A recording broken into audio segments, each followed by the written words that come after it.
ನಮಸ್ಕಾರ ಎಲ್ರಿಗೂ, welcome to my new vlog. ಇವತ್ತು ನಾನು ಕುಕಿಂಗ್ ವಿಡಿಯೋ ಮಾಡುವ ಅಂತ ಅನ್ಕೊಂಡಿದ್ದೇನೆ. ಇವತ್ತು ನಾನು ಒಯಕೊಡವನ್ನ ಮಾಡ್ತಾ ಇದ್ದೇನೆ. ಮೊನ್ನೆ ಅಷ್ಟೇ ನಾನು ಇನ್ಸ್ಟಾಗ್ರಾಮ್ ಹಾಗೆ ಫೇಸ್ಬುಕ್ ಅಲ್ಲಿ ಒಂದು ಪೋಲ್ ಹಾಕಿದ್ದೆ, ಅಂದ್ರೆ ರೆಸಿಪಿ ಬೇಕಾದ್ರೆ ವೋಟ್ ಮಾಡಿ ಅಂತ. ತುಂಬಾ ಜನ ನನಗೆ ಎಸ್ ಅಂತ ವೋಟ್ ಮಾಡಿದ್ರಿ. ಹಾಗೇನೆ ಇನ್ನು ಕೆಲವಷ್ಟು ಜನ ನನಗೆ ಪರ್ಸನಲ್ ಆಗಿ ಮೆಸೇಜ್ ಮಾಡಿದ್ರಿ ರೆಸಿಪಿ ಹೇಳಿ ಅಂತ. ಹಾಗೆ ಇನ್ನು ಕೆಲವೊಬ್ರು ಏನಿದು ಈ ತರ ಇದೆ, ಗಲೀಜಿದೆ ಅಂತ ಕೂಡ ಮೆಸೇಜ್ ಮಾಡಿದವರು ಇದ್ದಾರೆ. ಸೊ ಇದರಲ್ಲಿ ಗಲೀಜಾಗ್ಲಿಕ್ಕೆ ಏನು ಕೂಡ ಇಲ್ಲ, ಬಿಕಾಸ್ ನಾವು ಚಿಕನ್ ಅಂಡ್ ಎಗ್ ಎರಡು ಕೂಡ ತಿಂತೇವಲ್ವಾ. ಸೊ ಒಯಕೊಡೋನ್ ಅಂದ್ರೆ ಅದೇ, ಬೇಸಿಕಲಿ ಅದು chicken and egg rice bowl ಅಂತ. ಅಂಡ್ ಯಾಕೆ ಇದಕ್ಕೆ ಒಯಕೊಡೋನ್ ಅಂತ ಹೆಸರಿದೆ ಅಂದ್ರೆ, ಒಯ ಅಂದ್ರೆ ಜಾಪನೀಸ್ ಅಲ್ಲಿ ಪೇರೆಂಟ್ ಅಂತ, ಕೋ ಅಂದ್ರೆ ಚೈಲ್ಡ್, ಹಾಗೆ ಡಾನ್ ಅಂದ್ರೆ ರೈಸ್ ಬೌಲ್. ಸೊ ಅದಕ್ಕೆ ಇದನ್ನ ಒಯಕೊಡೋನ್ ಅಂತ ಹೇಳ್ತಾರೆ. ಹಾಗೇನೆ ಪೇರೆಂಟ್ ಅಂಡ್ ಚೈಲ್ಡ್ ಡಾನ್ಬುರಿ ಅಂತಾನು ಹೇಳ್ತಾರೆ. ನಾವು ಕೂಡ ಸ್ಟಾರ್ಟಿಂಗ್ ಜಪಾನಿಗೆ ಬಂದಾಗ, ಜಾಪನೀಸ್ ರೆಸ್ಟೋರೆಂಟಿಗೆ ಹೋದಾಗ ಏನಪ್ಪ ಈ ಒಯಕೊಡೋನ್ ಟ್ರೈ ಮಾಡುವ ಅಂತ ಟ್ರೈ ಮಾಡಿದ್ವಿ.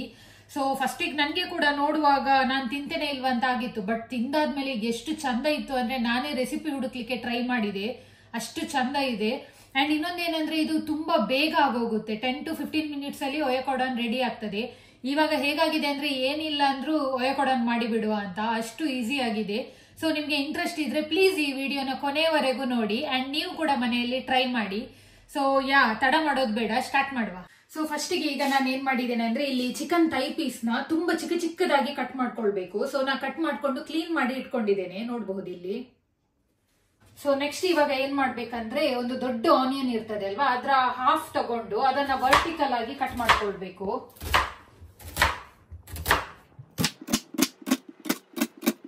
ಇವಾಗ ಇಲ್ಲಿ ಆನಿಯನ್ ರೆಡಿ ಆಯ್ತು. ಈ ತರ ಉದ್ದುದ್ದವಾಗಿ ಕಟ್ ಮಾಡ್ಕೊಳ್ಬೇಕು. ಓಕೆ, ಸೊ ಇವಾಗ ನೆಕ್ಸ್ಟ್ ಸ್ಟೆಪ್ ಏನಂದ್ರೆ, ಓಕೆ ಇವಾಗ ಇಲ್ಲಿ ನಾನು ಚಿಕನ್ ಕ್ಲೀನ್ ಮಾಡಿ ಇಟ್ಕೊಂಡಿದ್ದೇನಲ್ವಾ, ಚಿಕನ್ ಥೈ ಪೀಸ್, ಇದನ್ನ ಹಾಕ್ತೇನೆ. ಚಿಕನ್ ಹಾಕೊಂಡು ನೆಕ್ಸ್ಟ್ ಏನಂದ್ರೆ, ಇದು ಸೋಯಾ ಸಾಸ್. ಸೊ ಇದನ್ನ ಹಾಕೊಳ್ಬೇಕು. ಎಷ್ಟು, ಒಂದು 4 ಸ್ಪೂನ್ ಅಷ್ಟು ಹಾಕ್ಬೇಕು. ಇದು ನಂಗೆ ಗೊತ್ತಿಲ್ಲ ಇಂಡಿಯಾದಲ್ಲಿ ಸಿಗ್ತದ ಇಲ್ವಾ ಅಂತ. ನಾವಿಲ್ಲಿ ಇದನ್ನ ಹುಡುಕಿ ತಗೊಂಡ್ ಬಂದದ್ದು. ಇದಕ್ಕೆ ಡಾಶಿ ಅಂತ ಹೇಳ್ತಾರೆ. ಡಾಶಿ ಅಲ್ವಾ? ಡಾಶಿ ಅಂತ ಹೇಳ್ತಾರೆ. ಸೊ ಇದನ್ನ ಹಾಕೊಳ್ತೇನೆ. ಇದು ಆಪ್ಷನಲ್, ಸಿಗದಿದ್ರೆ ಏನು ಮಾಡ್ಲಿಕ್ಕೆ ಆಗೋದಿಲ್ಲ. ಸೊ ನಮ್ಗೆ ಇದು ಸಿಕ್ಕಿದೆ. ಇದು ಪೌಡರ್ ತರ ಇದೆ ನೋಡಿ, ಲಿಕ್ವಿಡ್ ಕೂಡ ಸಿಗ್ತದೆ. ನೆಕ್ಸ್ಟ್ ಇದು ಜಾಪನೀಸ್ ಸಾಕೆ, ನಿಮ್ಗೆಲ್ಲ ಗೊತ್ತಿರ್ಬೋದು. ಇದು ಇಂಡಿಯಾದಲ್ಲಿ ಕೂಡ ಸಿಗ್ತದೆ. ಅಂಡ್ ಇದಕ್ಕೆ ರೈಸ್ ವೈನ್ ಅಂತಾನು ಹೇಳ್ತಾರೆ. ಇಲ್ಲಿದು ಆಲ್ಮೋಸ್ಟ್ ಎಲ್ಲ ಫುಡ್ಗೆ ಕೂಡ ಇದನ್ನ ಯೂಸ್ ಮಾಡ್ತಾರೆ. ಸೊ ಇದನ್ನು ಸ್ವಲ್ಪ ಹಾಕ್ತೇನೆ. ಓಕೆ, ಸೊ ಆಮೇಲೆ ಇನ್ನೊಂದಿದೆ ಏನಂದ್ರೆ, ಇದಕ್ಕೆ 1 ಸ್ಪೂನ್ ಅಷ್ಟು ನಾವು ಶುಗರ್ ಹಾಕ್ಬೇಕು ಒಯಕೊಡೋನ್ಗೆ. ಸೊ ಇವಾಗ ಇದರಲ್ಲಿ ಇದು ಕರೆಕ್ಟ್ ಆಗಿ ಬೇಯಬೇಕು. ಇವಾಗ ನಾವೇನ್ ಹಾಕಿದೇವಲ್ವಾ, ಸೋಯಾ ಸಾಸ್ ಹಾಗೇನೆ ಡೈಶಿ ಮತ್ತೆ ಜಾಪನೀಸ್ ಸಾಕೆ ಹಾಕಿದೇವಲ್ವಾ, ಇದರಲ್ಲಿ ಈ ಕೋಳಿ ಸರಿಯಾಗಿ ಬೇಯಬೇಕು. ಒಂದು 10 ಮಿನಿಟ್ಸ್ ಬೇಯಿಸ್ಕೊಳ್ಳುವ. ಅಂಡ್ ಇದು ಬೇಯ್ತಾ ಇರುವಾಗ್ಲೇ ನಾವು ಆನಿಯನ್ ಕೂಡ ಹಾಕಿ ಬಿಡುವ, ಬಿಕಾಸ್ ಆನಿಯನ್ ಕೂಡ ಇದ್ರ ಜೊತೆ ಬೇಯಬೇಕಿದು ಫುಲ್ ಆಗಿ.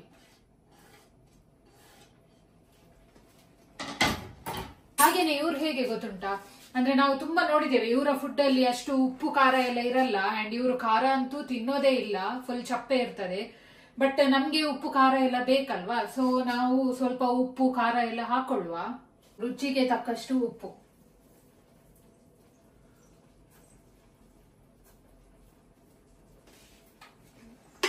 ನೆಕ್ಸ್ಟ್ ನಾನು ಇದಕ್ಕೆ ಖಾರಕ್ಕೆ ಸ್ವಲ್ಪ ಪೆಪ್ಪರ್ ಪೌಡರ್ ಆಡ್ ಮಾಡ್ಕೊಳ್ತೇನೆ. ಪೆಪ್ಪರ್ ಪೌಡರ್ ಎಷ್ಟು ಖಾರಕ್ಕೆ ಎಷ್ಟು ಬೇಕು ಅಷ್ಟು ಆಡ್ ಮಾಡ್ಕೊಳ್ತೇನೆ.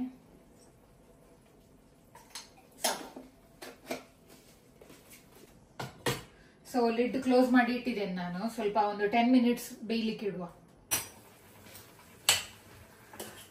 ಇವಾಗ ಇಲ್ಲಿ ಚಿಕನ್ ಬೇಯ್ತಾ ಇದೆ, ಇದು ಇನ್ನೂ ಕೂಡ ಬೇಯಬೇಕು. ಸೊ ಅಷ್ಟರೊಳಗೆ ನಾವೀಗ ಲಾಸ್ಟ್ ಸ್ಟೆಪ್ಗೆ ರೆಡಿ ಮಾಡ್ಕೊಳ್ಳುವ. ಸೊ ಇಲ್ಲಿ ನಾನು ಇವಾಗ ಎಗ್ ತಗೊಂಡಿದ್ದೇನೆ. ಆಕ್ಚುಲಿ 2 ಎಗ್ ಹಾಕ್ಲಿಕ್ಕೆ, ಬಟ್ ನಮ್ಗೆ ಎಗ್ ಸ್ವಲ್ಪ ಇಷ್ಟ. ಸೊ ನಿಮ್ಗೆ ಜಾಸ್ತಿ ಎಗ್ ಬೇಕಾದ್ರೆ ನೀವು ಎಷ್ಟು ಬೇಕಷ್ಟು ಹಾಕೊಳ್ಬಹುದು. ಸೊ ಇವಾಗ ಇಲ್ಲಿ ನಾನು 3 ಎಗ್ ನ ತಗೊಳ್ತಾ ಇದ್ದೇನೆ.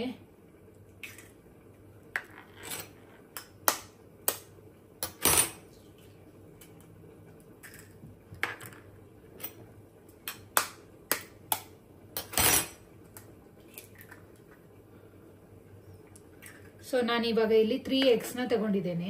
ಇದನ್ನ ಚಂದ ಮಾಡಿ ಈಗ ವಿಸ್ಕ್ ಮಾಡ್ಕೊಳ್ಬೇಕು. ಇದನ್ನ ರೆಡಿ ಮಾಡಿ ಇಟ್ಕೊಳ್ಳುವ. ಅಂಡ್ ಇನ್ನೊಂದು ವಿಷಯ, ಈ ಒಯಕೊಡಾನ್ ಮಾಡೋದು ಚಿಕನ್ ಥೈ ಪೀಸಸ್ ಅಲ್ಲಿ ಮಾತ್ರ, ಬೇರೆ ಪೀಸಸ್ ಯೂಸ್ ಮಾಡೋದಿಲ್ಲ. ನಾನಂತೂ ನೋಡ್ಲಿಲ್ಲ ಇಲ್ಲಿ ಕೂಡ. ಸೊ ಥೈ ಪೀಸಸ್ ನ ಯೂಸ್ ಮಾಡೋದು ಚಿಕನ್ ಒಯಕೊಡಾನ್ ಮಾಡ್ಲಿಕ್ಕೆ. ಸೊ ಓಕೆ, ಇವಾಗ ಆಯ್ತು, ರೆಡಿ ಆಯ್ತು. ಇಷ್ಟು ಬೆಂದಿದೆ ಈಗ ಚಿಕನ್, ಸಾಕು. ನಮ್ದು ಈಗ ಲಾಸ್ಟ್ ಸ್ಟೆಪ್ ಇದು.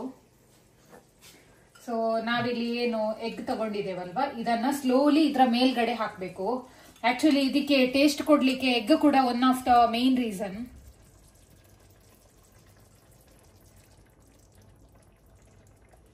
ಫುಲ್ ಸ್ಪ್ರೆಡ್ ಆಗುವ ತರ ಹಾಕೊಳ್ಬೇಕು. ಅಂಡ್ ಇದು ಎಗ್ ಇದ್ರಲ್ಲಿ ಸರಿಯಾಗಿ ಬೇಯಬೇಕು, ಯಾಕಂದ್ರೆ ಇಲ್ಲಾಂದ್ರೆ ಎಗ್ಗಿದ್ದು ಸ್ಮೆಲ್ ಬರ್ತದೆ ಅಲ್ವಾ. ಸೊ ಅದಕ್ಕೋಸ್ಕರ ಇನ್ನೂ 5 ಮಿನಿಟ್ಸ್ ಹೀಗೆ ಇಡುವ.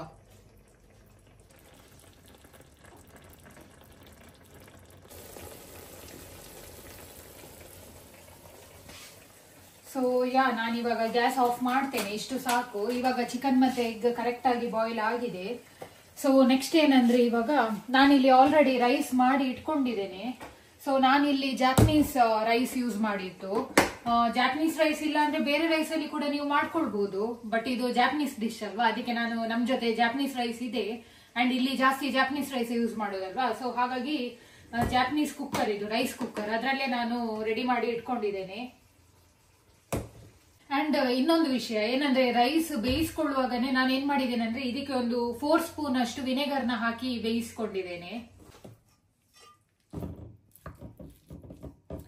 ಏನಂದ್ರೆ ಈ ಒಯಕೊಡಾನ್ ಇದೆ ಅಲ್ವಾ, ಇದನ್ನ ಬೌಲಲ್ಲೇ ಅವರು ಸರ್ವ್ ಮಾಡೋದು ರೆಸ್ಟೋರೆಂಟ್ ಅಲ್ಲಿ, ನಾವು ನೋಡಿದ್ದೇವೆ. ಸೊ ಈ ತರದ್ದು ಬೌಲಲ್ಲಿ ಕೊಡ್ತಾರೆ. ಅಂಡ್ ಮೇನ್ ಏನಂದ್ರೆ, ಈಗ ಈ ಒಯಕೊಡಾನಿಗೆ ಕೆಳಗಡೆ ರೈಸ್ ಹಾಕೋದು. ಸೊ ಈ ರೀತಿ ರೈಸ್ ಹಾಕ್ತಾರೆ ಕೆಳಗಡೆ. ಸೊ ಅದ್ರ ಮೇಲೆ ನಾವೇನ್ ಮಾಡಿದೇವಲ್ವಾ ಅದನ್ನ ಹಾಕೊಳ್ಳೋದು. ಸೊ ಇವಾಗ ನಾನಿಲ್ಲಿ ರೈಸ್ ರೆಡಿ ಮಾಡಿ ಇಟ್ಕೊಂಡಿದ್ದೇನೆ. ನಾವೇನ್ ಇಲ್ಲಿ ಮಾಡಿದೇವಲ್ವಾ ಅದನ್ನು ಇದ್ರ ಮೇಲೆ ಹಾಕ್ಬೇಕೀಗ. ಸೊ ಒಯಕೊಡಾನ್ ಅಂದ್ರೆ ಇಷ್ಟೇ.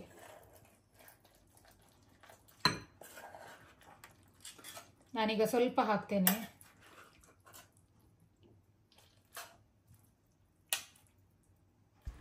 ನೋಡಿ, ಇಷ್ಟೇ, ಒಯಕೊಡಾನ್ ರೆಡಿ ಆಯ್ತು. ಇನ್ನು ಇದನ್ನು ಮಿಕ್ಸ್ ಮಾಡ್ಕೊಂಡು ತಿನ್ನೋದು. ಸೊ ನೋಡಿ, ಒಯಕೊಡಾನ್ ರೆಡಿ ಆಯ್ತು. ಇಷ್ಟೇ, ಸಿಂಪಲ್ ಇದೆ ಅಲ್ವಾ, 10 to 15 ಮಿನಿಟ್ಸ್ ಅಲ್ಲಿ ಆಗೋಯ್ತು. ಏನೂ ಇಲ್ಲ, ಚಿಕನ್ ಅಂಡ್ ಎಗ್ ರೆಸಿಪಿ ಇದು ಅಷ್ಟೇ. ಸೊ ಡಯಟ್ ಮಾಡುವವರಿಗೆ ಕೂಡ ಒಳ್ಳೇದು, ಚಿಕನ್ ಅಂಡ್ ಎಗ್ ಎರಡು ಕೂಡ ಇದೆ. ನಮ್ಗೆ ತುಂಬಾ ಇಷ್ಟ ಇದು.